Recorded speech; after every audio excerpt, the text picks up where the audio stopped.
Hi guys and welcome to a date with my parents to Khirai garden. अगर आप खड़गपुर से हो तो खिरई गार्डन तो ऑब्वियसली जानोगे। तो सबसे पहले हम लोग ट्रेन लेके खिरई के लिए निकल जाते हैं। अब बेसिक लोकल ट्रेन, उसमें तो खाना पीना चलता रहता है बिकॉज इट इज़ लोकल। और उसके बाद भीड़ देखो guys, like everyone is going to Khirai garden only. हम जब उतरे तो हमारे साथ बहुत सारे लोग उतर गए थे। वहाँ पर हम लोग पहुँच गए थे ऑलमोस्ट 20-25 मिनट्स में, पकड़ लो हाफ एन आवर। और फिर उतरने के बाद हम लोग को जाना था। और मैं अपने पापा को ये बोल रही हूँ कि मैं भी तो फर्स्ट टाइम आई हूँ, तो मुझे तो पता भी नहीं कि कहाँ जाना है। तो उसके बाद हमने क्या किया कि बहुत सारे लोग जा रहे थे, बस हम लोग क्या उसके फॉलो करो, हम लोग ठीक पहुंच जाएंगे। ठीक है, फिर फॉलो करते करते उसके बाद हम लोग उतरते रेलवे स्टेशन के बाहर जो अपोजिट साइड में है।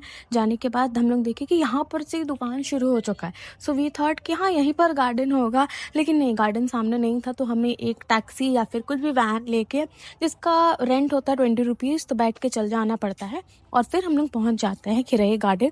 इट इज़ लाइक फुल मेला लगा है वहाँ पर। स्मॉल स्मॉल गार्डन जिसका प्रॉपर्टी होता है फार्मर्स लोग का, वो लोग कंबाइन करके एक मेला जैसे लगा देते हैं। And it is really beautiful beautiful place to spend time with your parents specially. ठीक है, उसके बाद मैंने ये फ्लावर वाला हेयर बैंड ले लिया था, जो it is very famous if you go to Khirai garden. ये बहुत काफ़ी ज़्यादा बड़ा लग रहा था और मैं बहुत ख़राब दिख रही थी शायद, इसमें मुझे बहुत अजीब लग रहा था। सी द फ्लावर्स, इतने सुंदर फ्लावर, शायद मेरा भी ये गार्डन होता। I thought at a moment, लेकिन मैं ठीक से नहीं रख सकती, आई नो। फिर सम लवी बडी मोमेंट्स, मेरे पापा मम्मी ने फ़ोटो लिया। फिर हम लोग बैठ के खाए आइसक्रीम, क्योंकि कोई ठंड मुझे आइसक्रीम खाने से नहीं रोक सकता है। फिर हमने गार्डन घूमा और शायद प्लेस भी नहीं था बीच में आने जाने के लिए, तो बहुत डिफ़िकल्टी से हमने पूरा गार्डन का घूमे। और फिर हमने पिक्चर्स भी लिया। ये देख लो मेरे पापा कितना स्ट्रगल करके जा रहे हैं यहाँ से। फिर जाने के बाद, पूरा घूमने के बाद हम लोग का निकलने का टाइम आ जा रहा था। और ये दुकान सब एंट्रेंस में ही रह जाता है, जिसमें आपको सारा हेयर बैंड वगैरह सब मिलता है। मेरी मम्मी लिटरली बहुत खुश थी वहाँ घूमने के बाद। और फिर हम लोग स्टेशन आ जाते, क्योंकि मेरे पापा को हमेशा हड़बड़ी लगा रहता है कहीं भी जाने से।